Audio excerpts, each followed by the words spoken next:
Всем известно, что 17 марта 2024 года в Абхазии пройдут выборы президента России.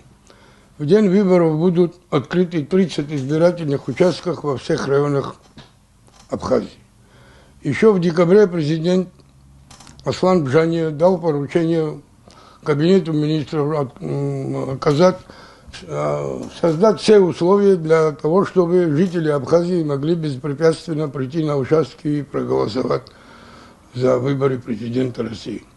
Как известно, выборы проходят в сложных условиях для Российской Федерации. Весь Запад ополчился против Российской Федерации. Мы желаем скорейшей победы Российской Федерации во главе с Владимиром Владимировичем Путиным. И хотим, чтобы эта война закончилась победой Российской Федерации. Партия Амцахара проводила, связанные с выборами в Российской Федерации, во всех районах, где имеются наши отделения, наши ветеранские организации Амцахара, все единогласно поддерживают кандидатуру Владимира Владимировича Путина. Желаем ему и в войне, которую он ведет сегодня на территории бывшей Украины, и на выборах победы.